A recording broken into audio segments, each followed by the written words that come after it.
지금 우리는 어떤 배경에서 이 구절들을 보고 있죠? 초막절, 절기의 배경을 통해서 이 구절들을 보고 있습니다. 중요한 겁니다. 초막절이라는 것. 그래서 12절 우리 볼까요? 예수께서 또 말씀하여 이르시되, 그러니까 무슨 말씀을 하시고 또 이제 말씀하시기 시작했다라고 하는데, 우리 저번 주에 내용이 뭐였죠? 가늠한 여인에 대한 내용이었죠. 근데 이 내용은 이렇게 후대에 조금 요한복음은요, 시간상의 배열보다 의미상의 배열이 훨씬 큽니다. 그래서 그 의미상의 배열로 그 중간에 들어갔다라고 우리가 여기고 있습니다. 학자들이. 그러면 뭘까? 어느 얘기 다음에 이 얘기가 나왔나? 예, 이겁니다. 명절 끝날 곧 큰 날에 예수께서 서서 외쳐 이르시되 누구든지 목마른 자들은 내게로 오라. 예, 나를 믿는 자는 성경에 이른 것 같이 그 배에서 생수의 강이 흘러나오리라. 예, 성령을 두고 하신 말씀, 그 말씀을 하고 나서 예수께서 또 말씀하여 이르시되 하면서 이제 세상의 빛에 대한 얘기를 하시는 겁니다. 그러니까 물 얘기하시고 빛 얘기하시는 거예요. 예, 이 두 개가 연결되는 부분이라고 생각하시면 됩니다. 초막절 끝날 어떤 행사를 했죠? 예식. 먼저 초막절날은 장막에 거했고, 그쵸? 그 다음에 이거 벌써 한 3번 얘기한 것 같아. 물의 축제, 그쵸? 예, 실로암에서 물을 떠가지고 성전에서 부으며 물의 축제를 하였고, 그 광야에서 반석에서 물을 내신 예수 그리스도를 예표하는 거였잖아요, 그쵸? 그 다음에 대속자일 날, 그러니까 우리 했던 거예요. 우리 초막절 5일 전에 대속죄일이 있었죠. 그 대속죄일 날에 뭘 모았어요? 1년 동안 제사장들이 제사를 드리면서 입었던 예복을 다 걷었어요. 그래서 그것을 긴 장대에 매달아서 묶고 횃불을 붙입니다. 그 날이 언제? 초막절 끝날에 불을 비칩니다. 그렇죠? 그래서 그 날 어떤 일이 있다 그랬죠? 노래하며 춤추며 서로 대속죄일의 마지막 그 피날레를 이야기하듯 초막절 끝날에 동일하게 다시는 정죄함이 없습니다. 이방인들은 정죄 안 받으나 우리는 정죄 없습니다. 막 이렇게 얘기하고, 그때에 누가 새벽까지 그 축제를 벌이고 가늠한 여인을 붙잡아 정죄하는 그 모습. 그게 저번 주였잖아요. 그 횃불을 붙이며 신나게 놀 준비를 하고 있을 그때에 다시 말씀하사 뭐요? 나는 세상의 빛이다 라고 말씀하셨어요. 그게 연결이 돼야 돼요. 그래서 이 선포가 아주 더 의미가 있어지는 거죠. 성경에서 빛은요, 하나님과 관련되어서 정말 많이 등장합니다. 하지만 이 빛이 자세히 보면 뭐요? 성자 예수님 하나님이심을 반복해서 예언하게 되죠. 처음에 어디서부터 예수 그리스도가 빛으로 등장하시죠? 오늘 예배 전에도 제가 말씀을 드렸는데 창세기 1장 3절에 이르시되 빛이 있으라 하면서 예수 그리스도께서 빛으로 등장하시는 장면이 처음부터 시작이 됩니다. 그 빛은 바로 예수 그리스도시죠. 그러니까 초막절 예식에 그러니까 초막절 예식은 광야 때 있었던, 출애굽 광야에 있었던 그것을 예표 삼아서 계속해서 예식을 펼치잖아요. 그렇죠? 반석의 물. 그다음에 또 광야에서 어떤 불이 있었죠? 우리가 그 어두운 광야를 지날 때 불기둥으로 우리를 인도하시는 그 불을 따라가는 생명의 불이죠. 불이 없으면 어떻게, 여러분 거기 가로등이 없어요, 광야에는. 그러니까 그 완전한 어둠, 칠흑 같은 어둠 가운데 뭐요? 불, 세상에 비치신 그 분을 따라가는 것. 예, 그게 바로 나다라고 얘기하시는 장면이 이거죠. 그렇죠? 그래서 구약에서는요, 계속해서 빛을 예수시다라는 걸 얘기하고 있어요. 시편에서도 그래서 여호와는 나의 빛이요, 나의 구원이시요. 주의 말씀은 내 발의 등이요, 내 길에 빛이시라. 네, 나오죠. 이사야서 42장, 49장, 60장 영원한 빛에 대해서 얘기하시는데 플러스 뭐? 이방에 비치는 빛. 그래서 열방의 빛까지 이야기하시는 겁니다. 이 빛이 우리에게 오신 거죠. 우리 이방인이거든요. 그렇죠? 그리고 말라기서에서는 치료하는 광선. 예, 저기 테라피 가서 쬐는 그런 거 아니에요. 치료하는 광선, 공의로운 햇빛. 그리고 또 하나, 이 빛과 생수의 연합의 묘사에 아주 잘 반영된 예언이 있습니다. 스가랴서에 보면요.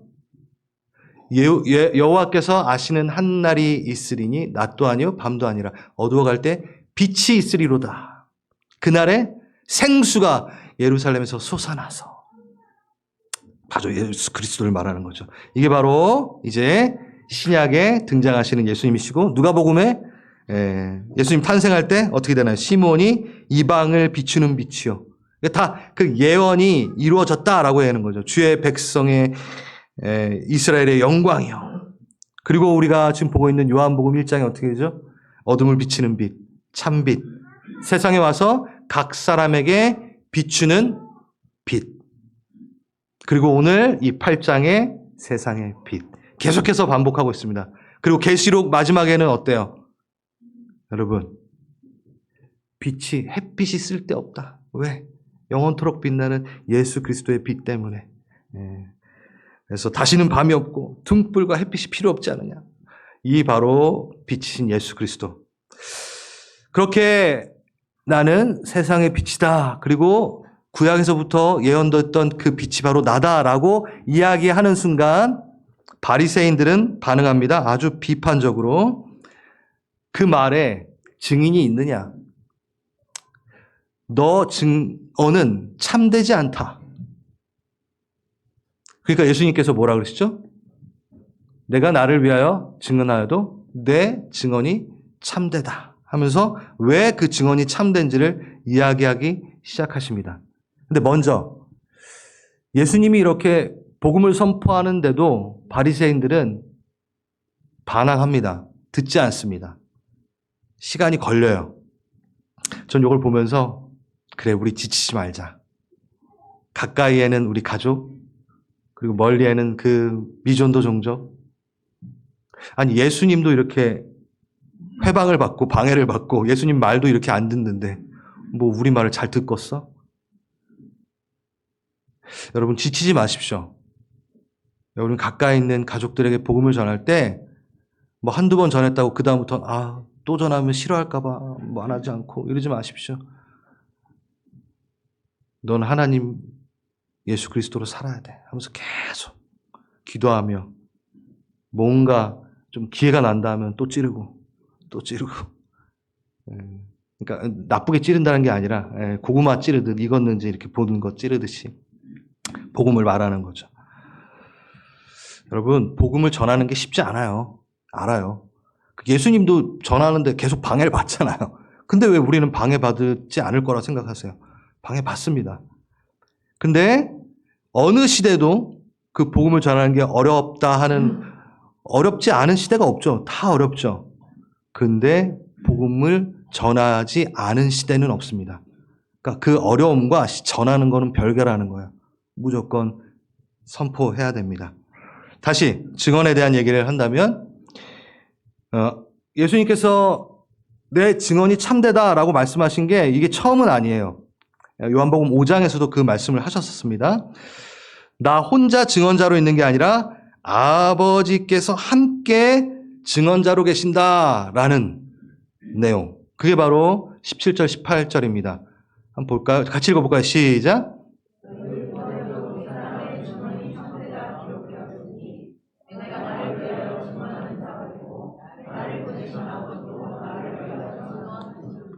증언은 누가? 두 명이 있어야 되는 율법에 나와 있는 거 안다. 그래서 누가? 하나님 아버지, 나의 아버지가 증언하고 계시고 그리고 내가 증언하고 있으니 2명 됐지? 이거 얘기하시는 거예요. 네. 이 증언 얘기가 그 앞에 어떤 일이 있었어요? 가늠하다 잡힌 여인에 대한 그 증언의 얘기랑 또 연결이 되는 부분이기도 해요. 근데 그것까지 얘기하면 너무 길어지니까 그렇게 말씀하십니다. 자, 하나님께서 어떻게 예수님을 그가 메시아라, 하나님이라, 동등된 하나님이시라 증언하고 있나요? 어디에서? 우리는 그 증언을 어디에서 찾냐면 예수님의 말씀에서 찾을 수 있습니다.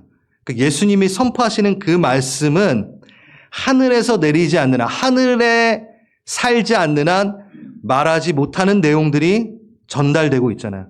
그러니까 복음서에서 사람들이 그 예수 그리스도의 가르침을 듣고 이 가르침이 어디서 왔는고 막 그러잖아요. 그게 증거라는 거예요. 하나님의 말씀 자체가 하늘에서 오신 분, 그분을 증언한다. 하나님이 증언해주고 있다라는 거죠. 두 번째는 뭘까요? 간단합니다. 예수님이 베푸시는 역사, 기적, 표적. 그건 하나님만이 하실 수 있으니까 그게 바로 그걸 하시는 것만으로 예수님의 하나님이심을 증언하는 거죠. 그렇죠? 이가 누구이기에 바람도 귀신들도 순종하는가? 막 그렇게 얘기하잖아요. 그러니까 그것 자체가 증언이었다라는 거죠. 그 다음에 또 마지막으로 뭐가 있을까요? 사람들에게 끼쳐지는 그 변화의 삶. 그러니까 그 자체가 증언된 거라는 거죠. 예수가 터치하니 어떻게 해요? 죽음이 생명으로 바뀌어. 이건 하나님밖에 못해. 그러니까 그게 증언이 된다라는 거예요. 바뀌어지는 그 삶 자체를 보고 아, 예수님이 하나님이시다라는 증언이 이루어진다라는 거죠. 초월적 삶을 사는 제자들의 모습을 보고 부활하신 예수 그리스도라여 초월적 삶을 사는 그들을 보고도 우리는 증언, 하나님이 예수 그리스도라는 그 증언을 확인할 수 있다라고 볼 수 있죠. 이 세 가지. 예. 그래서 여러분 누가 물어보면은 증언이 필요하느냐? 이 세 가지다. 이렇게 얘기해 주세요. 네. 그 다음, 오늘 이제 메인 이야기. 나는 세상의 빛, 나를 따르는 자, 어둠에 다니지 아니하고 생명의 빛을 얻으리라. 에고 에이미. 이거 들어보셨죠? 에고 에이미. 에고, 이게 아니라, 에미야, 이게 아니라, 예, 에고 에이미.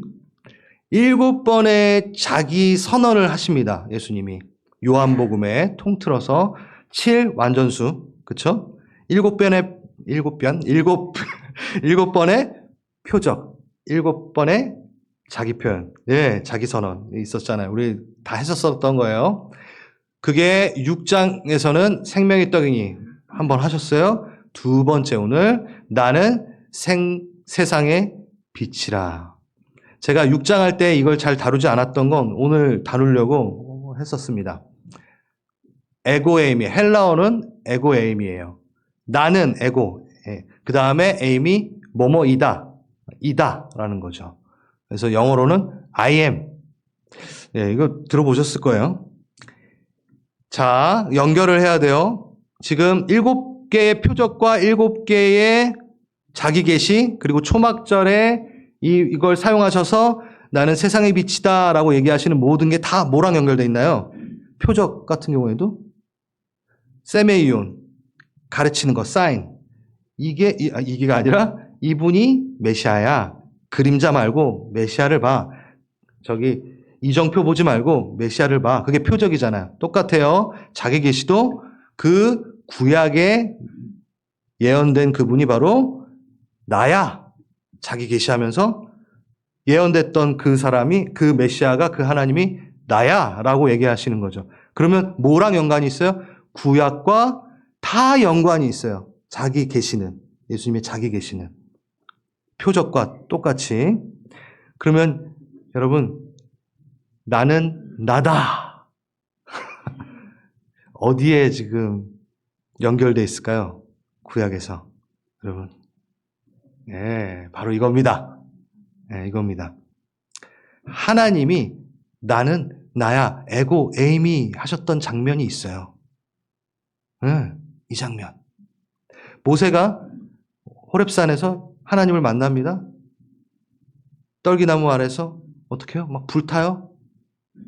그때 하나님께서 내 백성을 출애굽해라. 모세가 아니 누가 보냈다고 얘기해야 되나요? 이 장면 아시잖아요. 그때 어떻게 합니까? 그의 이름이 무엇이냐 하리니 내가 뭐라고 말할까요? 그러니까 자기 계시, 하나님이 자기 계시, 자기를 보여줍니다. 자기의 이름을 말해줍니다. 나는 스스로 있는 자이니라. 이거는 한글 번역이고 정말 이 하나님께서 나는 스스로 있는 자이니라 이렇게 하신 게 아니라 원래는 나는 곧 나다라는 말로 선포를 하세요. 이게 새 번역인데 이게 더 잘 번역됐기 때문에 이걸 갖고 왔습니다. 오늘 요 얘기를 할 거예요. 에고 에이미 때문에 이거를 알아야지만이 우리가 이해를 합니다. 조금 뭐 헬라어 나오고 히브리어 나온다고 어려워할 필요 없어요. 간단합니다. 자, 최초에 이 말씀이 쓰여질 때에는 저 나는 스스로 있는 자라는 그 구간에 뭐가 들어가 있었냐면, 뭐가 적혀 있었냐면 히브리어 신성 사자음, 4개의 자음이 있었어요. 모음이 없었어요. 나중에 미소라 학파가 모음을 껴넣은 거고, 원래 딱 하나님이 자기를 계시하실 땐 뭐요? 신성 사자음이라고 해서 4개의 자음만 있습니다. 그게 바로 요드, 해, 와우, 해예요. 네, 이거예요, 여러분. 기역, 니은, 디귿, 리을 이것만 있었다라는 거예요. 그걸 발음할 수 있나요? 기역도 벌써 모음이 있기 때문에 우리가 기역을 말한 거잖아요. 그러니까 발음이 안 되는 거를 주신 거예요, 이름으로. 해석이 안 되는 이름, 세상에 없는 이름, 부를 수가 없는 이름처럼. 그거를, 그래서 이거를 말씀하실 때 모세가 들었을 때는 이게 요드, 해, 와우, 해를 자음 없이 말하면은 이러래요.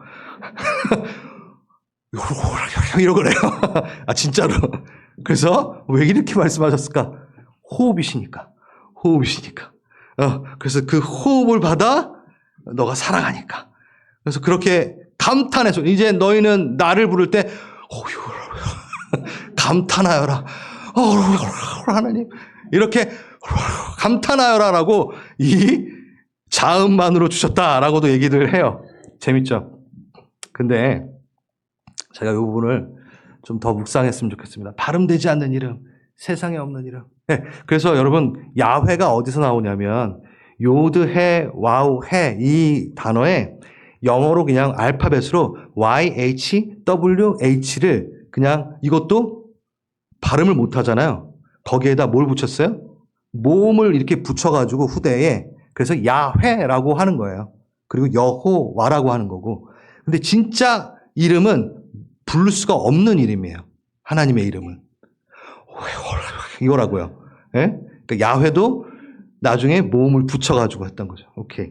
하나님이 자신의 백성들에게 자신을 드러내실 때 왜 발음되지 않는 이름, 이 세상에 없는 이름을 주셨을까? 이건요, 관계를 위한 신비성이라고 얘기합니다. 말이 좀 어려울 수도 있지만 안 어려워요. 하나님이 나를 계시하면서 관계를 맺으려고 하시는데 거기에 신비성을 두면서 자신의 이름을 계시하셨다는 거예요. 왜 그렇게 하셨을까? 이거는 한번 그 당시로 돌아가 봐야 돼요. 지금 모세의 상황을, 출애굽 때 모세의 상황을 한번 생각해 봅시다. 모세가 성경을 가지고 있었나요? 모세가 처음에 쓴 게 하나님의 영으로 모세 오경을 처음 쓴 게 모세예요. 그러니까 모세가 아직 안 썼으면 아직 성경은 없는 거예요. 그러니까 성경이 없어요. 그러니 우리처럼 하나님을 알 수 있는 지식이 너무나 제한되어 있는 거죠. 특히 모세는 400년 동안 노예 생활을 했던 그 히브리 민족 안에서 모세는 무슨 교육을 받았어요? 애굽의 교육을 받았어요. 하나님에 대한 부분을 익히 구전으로 약간 들었을 뿐 하나님에 대한 정보가 전혀 없습니다. 하나님을 잘 알지 못합니다. 그러니까 하나님에 대한 바른 인식이 없어요. 이 모세의 상을 생각해 보세요. 근데 모세가 성경을 받아 적으면서 하나님께 받아 적으면서 하나님을 알기 시작했겠죠. 당연히. 그렇죠? 그 전이에요. 그 전 상황이에요. 그러니까 이걸 들었는데 모르는 거야. 근데 그 신비성 왜 그랬냐? 이 당시 로마서에서 말한 것처럼 일반 계시, 자연을 통하여 하나님을 알았어야 되는데 이들이 하나님을 버리고 이 당시에 메소포타미아 지역과 이집트 지역에서의 신적 개념은 뭐였죠? 다 망가져서 고대 근동에서는 뭘 신으로 여겼나요? 해, 달, 별, 독수리 메뚜기, 개구리 파리, 하나님이 지으신 만물에 대해서 해와 달, 특별하게 해와 달을 섬겼죠. 그게 신이었어요. 그게 신이라고 생각했던 관념이 팽배했고 일반적이었다는 거죠. 그때 모세도 당연히 애굽에서 교육을 받았으니 신은 뭐다? 해, 달, 별, 아니면 독수리고 개구리고 그 중에 하나다. 그러니까 하나님, 내가 당신을 뭐라 그럴까요? 딱 기대했던 단어는 뭘까요? 난 바람이다. 뭐 이러시던가. 난 나무다. 불타고 있는 나무다 지금. 이렇게 어떤 명명을 해서 가르쳐 주실 거라 생각했는데 지금 모세에게 하나님이 어떻게 해요? 왜 그러셨을까? 모세에게 만약에 내가 이 불타는 떨기나무야 라 그러면 모세는 또 뭘 섬겨요? 불타는 떨기나무를 신으로 섬기겠죠. 그러니까 고민하신 거예요, 하나님이. 나는 그냥 나는 스스로 있는 자다 이게 아니라 이게 에흐예, 아슈에르, 에흐예거든요. 이게 뭐냐면 나는 얘가 뭐 해라 그러면 또 해를 섬길 것 같고 나는 달이라 그러면 또 달을 섬길 것 같고 나는 나다. 이거예요.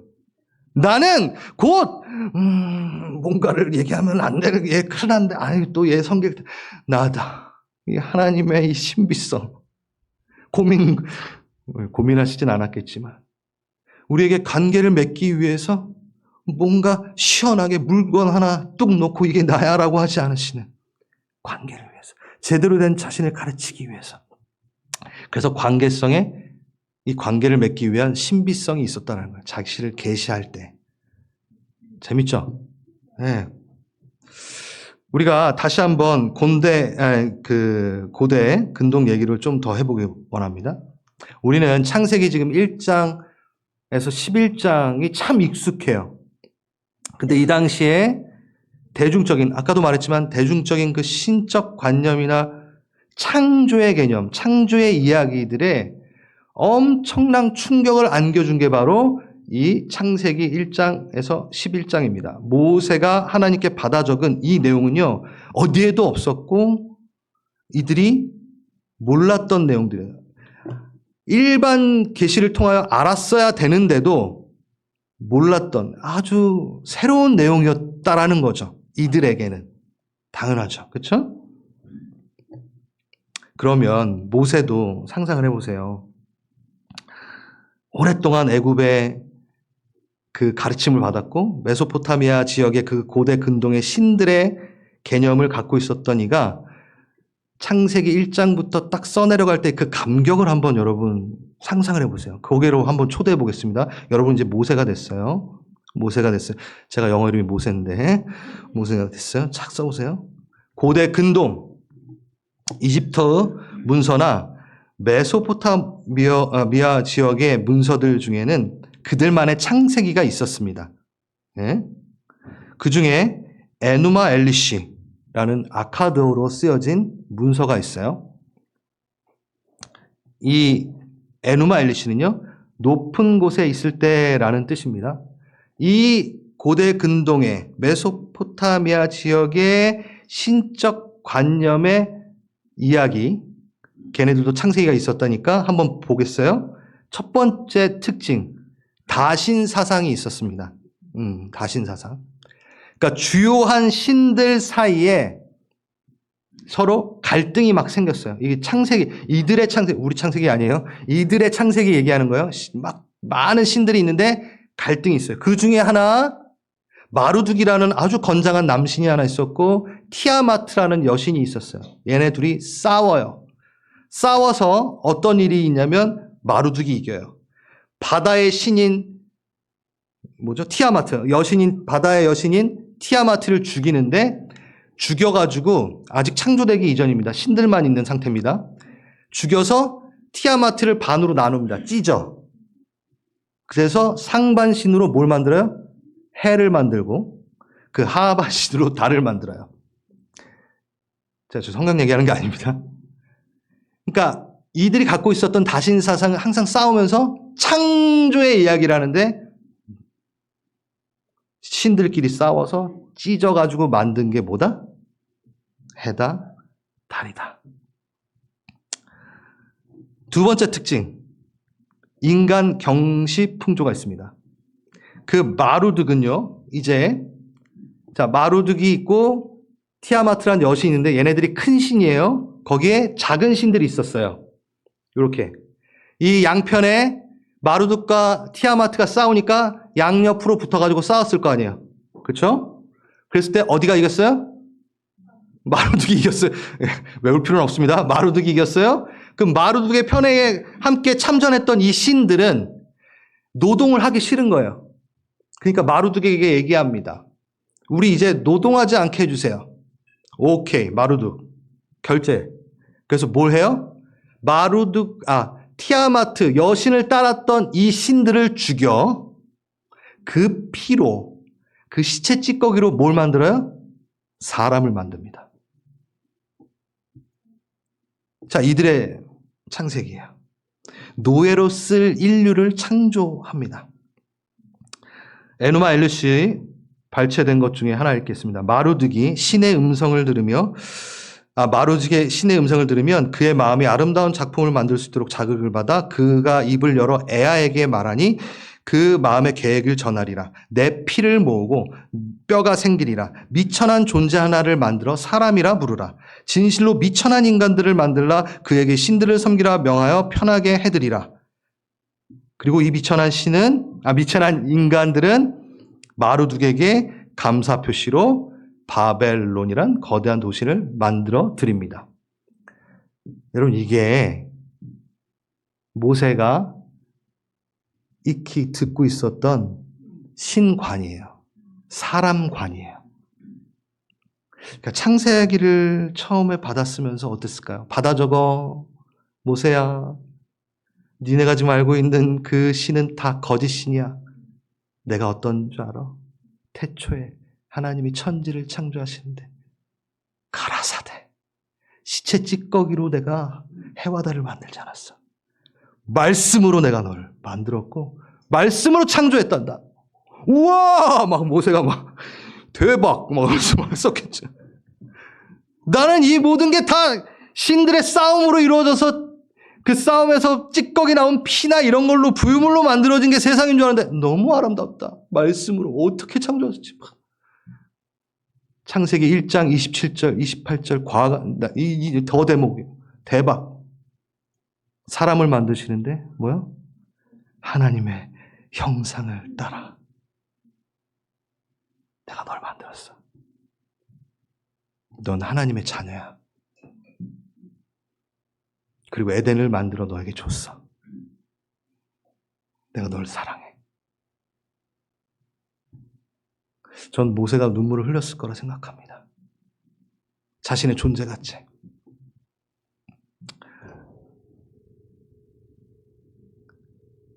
작은 신들의 찌꺼기로 만들어진, 피와 찌꺼기로 만들어진 천하고 미천한 존재. 신들을 향해 노역을 해야 되는 존재로 만들어진 그 존재가 아니었던 거예요.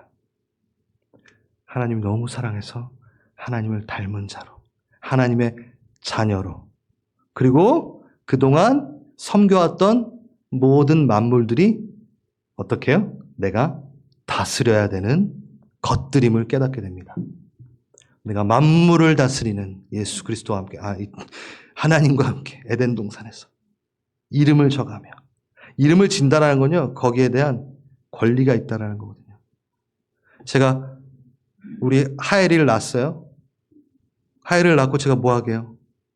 이름을 줘야죠. 근데 지나가던 아저씨가 개똥이라고 해. 그러면 고마워 이러나요? 안 되죠. 하은이는 나에게서 나왔으니까 내가 그 이름을 정할 권리가 있는 거죠.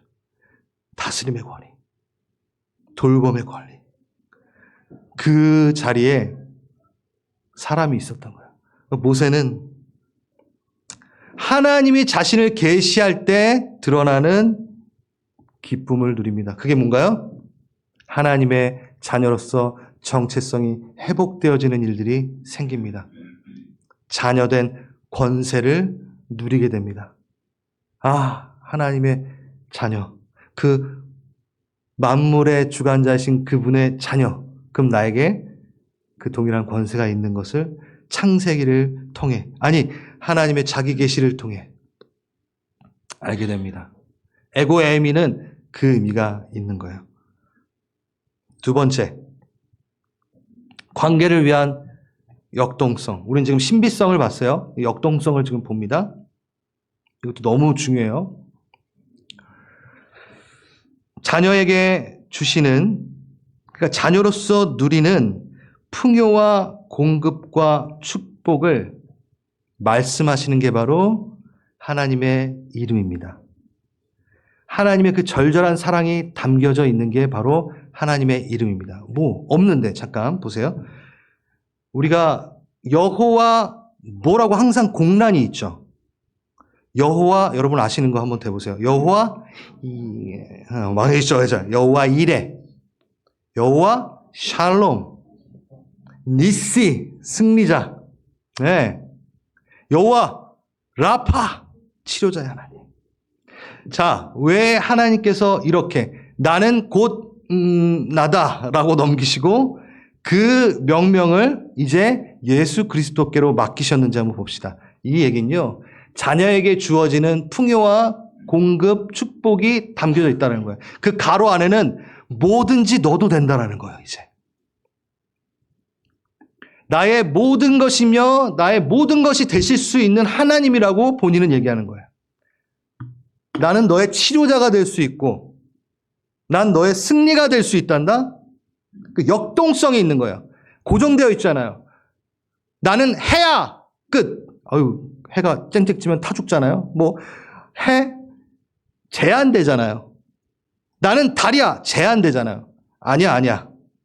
나는 역동성이 있는데 너가 필요한 모든 것을 채울 수 있는 하나님이야. 너에게 필요한 모든 것을 갖고 있는 하나님이야. 라는 걸 보여주는 거죠. 그래서 너의 유일한 공급이며 축복이라는 것을 말씀하시고 싶은 거야. 그래서 항상 공란으로 놔뒀어요. 나는 곧 나다를 난 여호와 라판이라. 난 여호와 니신이라. 거기에다 다 집어넣으시는 거예요. 그 완성이 누구시다? 그럼 그냥 예수님 하시면 돼요. 웬만하면 다 답이 예수잖아요. 예수님이에요. 그래서 오늘 뭐예요? 에고에이미. 나는 세상의 빛이다. 이게 이 내용이에요. 예수님은 우리의 생명의 떡이 되시고 나의 세상의 빛이 되시고 나의 빛이 되시고 나의 어둠 가운데 오신 빛이 되시고 양의 문이 되시고 선한 목자가 되어주시고 부활 생명 되시고 길이요 진리요 생명이 되시며 참 포도나무 되시는 예수. 그래서 이 하나님의 자기 계시, 하나님이 자신의 이름을 말해줄 때에 우리가 누리는 것, 첫 번째 신비성, 자녀된 권세를 확인하게 돼요. 그 다음 역동성, 나의 모든 필요가 채워지는 것을 누릴 수 있게 되는 거야. 하나님의 이름이 계시됐다. 하나님의 이름이 등장했다. 그러면 게임 끝. 나는 자녀된 권세가 나에게 임하고 하나님의 이름이 등장했다 하면 내가 바라는 모든 것에 대해서 풍성히 공급하시는 그분을 만나게 된다라는 거예요. 그래서 우리가 찬양할 때 주의 이름 찬양. 그렇게 단순한 게 아니에요. 주의 이름 찬양. 그래서 내가 하나님의 자녀가 되었음을 노래하는 거예요. 모세가 느꼈던 그 감격을 한번 같이 느껴보세요. 예수의 이름을 노래할 때, 예수의 이름 하나하나를 묵상할 때, 에고에이미 그 하나하나 의미를 묵상할 때 우리는 감격해야 됩니다. 그게 바로 예수의 이름을 따르는 것이고 예수의 이름을 아는 것이고 예수의 이름 안에 사는 것이죠.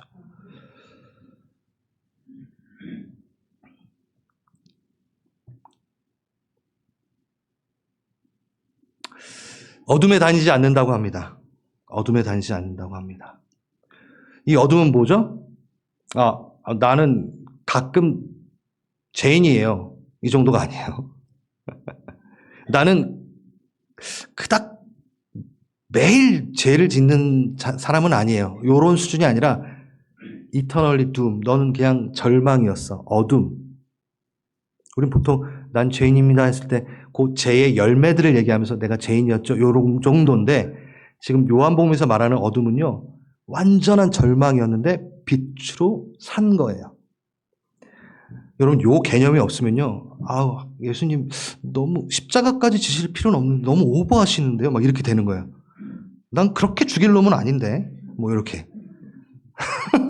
응? 날 왜 뭐 십자가까지 달리세요? 나는 괜찮을 때가 되게 많은데? 막 이러면 안 돼요.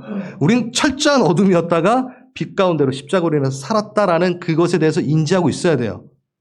할렐루야. 네, 아멘. 그게 나와야 돼요. 그때에 그 다음에 뭐가 일어난다? 어둠 속에 빛이 비쳐라 하고 말씀하신 하나님께서 우리의 마음속을 비추셔서 예수 그리스도의 얼굴에 나타난 하나님의 영광을 아는 지식의 빛을 우리에게 주셨습니다. 이게 뭐냐? 창세기 1장 3절 이야기예요. 네, 여러분 요거 성경 보면요. 가로치고 번호 있는데요. 거기 보면요. 이렇게 창세기 1장 3절 이렇게 나와 있어요. 어둠 속에 빛이 비쳐라. 그러니까 요 작업이 요거다. 우리에게 빛이 있으라 하신 예수 그리스도.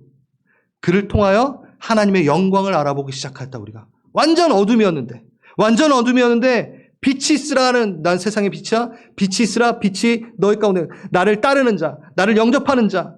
그 자에게 내가 들어가 내가 빛 가운데 거할 때 너가 살아나. 창세기 1장 2절에 있는 혼돈과 공허와 어둠 가운데 있는 땅이 혼돈하고 허망하고 어둡고 공허하고 우리의 그 상태에 빛이 있으라 함으로 빛이 들어와 새롭게 봐라 창조가 일어나는 거죠. 그 얘기가 바로 이 얘기입니다. 그들은 어떻게 사냐? 네, 같이 읽겠습니다. 시작.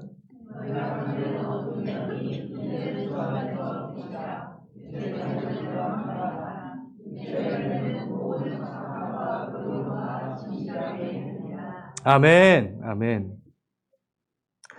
오늘 우리 예배 전에 인사를 했었어요. 빛이 있으라. 이 빛이 있으라라는 얘기는 그냥 단순히 빛이 있으라 정도의 얘기가 아니라 새 출발을 의미합니다. 여러분이 무너졌던 영역들, 그리고 방금 이 예배 들어오기 전에도 무너졌던 어떤 영역들 새로 시작할 수 있다는 거예요. 빛이 있으라 그 한마디에 난 새롭게 다시 태어날 수 있다는 거예요. 물러서지 마십시오. 계속 명하십시오. 빛이 있으라. 새로워져라. 다시 시작해라. 내 영아 생명으로 다시 시작해라. 이렇게 명령할 수 있다는 거죠. 그때 우리는 빛의 열매를 맺고 살 수 있겠죠. 빛의 자녀처럼 살 수 있겠죠. 여러분 우리 안에 있는 그 내면에 있는 예수 그리스도라는 빛을 인식하고 살아야 돼요. 여러분 우리가 왜 그 빛을 너무 잊어버리고 인식하지 못하고 사는지 아세요?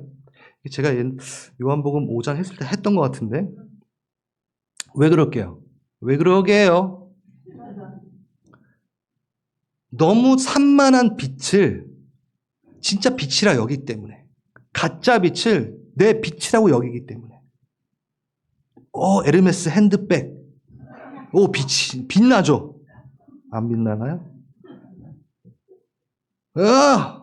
포르쉐 빛나잖아요? 그 빛에 정신이 팔리는 거예요. 명예, 돈, 내 빛이야 저게. 그러니까 내 안에 살아계신 생명의 빛은 점점 꺼져가는 거예요. 그러니까 우리가 빛을 인식하지 못하는 대부분은요. 가짜 빛에 속기 때문입니다. 그것을 빛으로 여기기 때문입니다. 그래서 우린 정신 차려야 돼요. 빛의 자녀처럼 행하라. 그 산만한 그 거짓 빛이 내 옆에 이렇게 있을 때 승우야 정신 차려. 루아의 호흡으로 내게 창세기 1장 1절에서 3절 저 이번 한 해 계속 얘기할 겁니다. 여러분들이 그냥 귀에 박히도록. 그래서 기도할 때 이거밖에 생각이 안 날 정도로 막 하나님이 계획하십니다. 창조를 계획하십니다. 새 거를 계획하십니다. 그때 루아의 호흡, 성령이, 하나님의 신이 운행합니다. 라카프, 덮습니다. 목적, 독수리가 쫙 선회하듯, 야, 이 하나님의 빛을 사모하는 자가 어디 있는고? 내가 들어가 목적을 이루라 하면서 성령이 막 운행하십니다. 물론 우리 안에 계시죠? 역사하기 시작하십니다. 그때 어떻게? 예수 그리스도의 말씀이 선포됩니다. 그래서 우리가 말씀을 선포하잖아요. 말씀을 선포하며 기도할 때 말씀을 빛이라 세상의 빛, 어둠에 다니지 않고 난 생명의 빛을 원합니다 라는 성경 구절을 읽으면 그 순간 빛이 내게 임하여 내가 새로운 삶으로 다시금 나가는 거죠. 빛의 열매, 착함과 의로움의 진실함의 삶을 자연스럽게 꾸역꾸역이 아니라 살아나는 거예요. 누가? 내 안에 성령이 계시기 때문에, 내 안에 생명이 있기 때문에. 그래서 그 삶을 우리가 다시 한번 살아가 볼까요? 네. 우린 이미 이 빛의 자녀입니다. 저번 주에 얘기했죠? 뭐요? 뭐가 먼저다? 내가 너를 정죄하지 아니하노니 다시는 죄를 짓지 범하지 마라. 순서 바뀌면 큰일 납니다. 너희가 죄를 다시는 짓지 않으면 그때부터 내가 정죄하지 아니하리라가 아니라는 거예요. 자녀에서 시작한다고요. 정죄함 받지 않는 그 자녀의 자리에서부터 시작되어 우리는 빛의 열매의 삶을 살아가는 거죠. 그럼 즐기십시오. 성령의 운행하심에 그 열매들을 즐기십시오. 사랑과 희락과 화평. 여러분, 성령의 열매 제일 앞에 있는 세 가지가 그거예요. 하나님의 나라는 먹고 마시는 게 아니야. 성령 안에 뭐? 의와 뭐예요? 희락. 그 중간에 화평. 얼마나 즐거워. 다 즐거운 거예요. 하나님의 나라는 다 즐거운 거예요. 하나님의 나라는 맨날 찔러나가면서 이것만 있는 게 아니에요. 물론 우리가 회개함으로 통회함으로 나가야 되죠. 하지만 그 하나님의 나라를 누리시기 바랍니다. 빛을 누리시기 바랍니다. 아멘. 그러길 너무나 원하시는 분들 자리에서 일어나겠습니다.